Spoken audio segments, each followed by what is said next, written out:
Mardi 2 décembre 2025, ravi de vous retrouver pour ce deuxième rendez-vous informatif sur Iroko Média Télévision.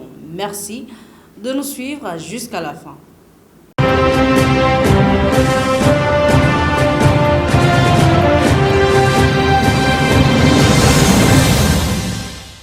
La Guinée-Bissau lève le coin de voile sur cette session d'information. La commission électorale a annoncé qu'elle ne publiera pas les résultats de la présidentielle et des législatives. Elle affirme que l'armée a saisi les procès-verbaux provenant des régions ainsi que le matériel informatique et les documents de son siège à Bissau, rendant impossible toute poursuite du processus électoral depuis le coup d'État. Lors de brefs points de presse, son président récemment libéré est resté silencieux. Malgré l'appel de la CEDEAO au rétablissement de l'ordre constitutionnel, les détenus politiques restent incarcérés.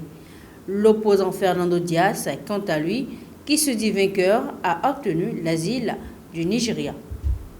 Tension à l'est de la RDC. Les présidents Félix Tshisekedi et Paul Kagame se rencontreront le 4 décembre prochain à Washington pour valider l'accord signé en juin entre la RDC et le Rwanda, jusque-là sans effet sur les violences persistantes dans l'est congolais. Cette réunion préparée depuis plusieurs jours doit officialiser le concept des opérations prévoyant notamment la neutralisation des FDLR. Kinshasa maintient toutefois des limites claires, refusant l'intégration systématique des miliciens dans l'armée. D'autres tests économiques seront également entérinés. Pendant ce temps, le Sud Kivu reste en proie à de violents combats impliquant l'Alliance Fleuve Congo et le mouvement du 23 avril, les forces burundaises et l'armée congolaise, paralysant ainsi la vie locale.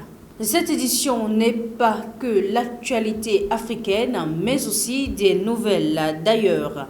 En France, le Premier ministre Sébastien Lecornu tente cette semaine de rallier un accord sur le budget de la sécurité sociale de retour à l'Assemblée pour une lecture décisive. Il enchaîne les rencontres avec les partis, syndicats et organisations patronales afin d'éviter un blocage qu'il juge dangereux pour le pays. Malgré des discussions avancées, le PS affirme qu'aucun compromis n'est encore trouvé, notamment sur le doublement des franchises médicales ou les exonérations de cotisations.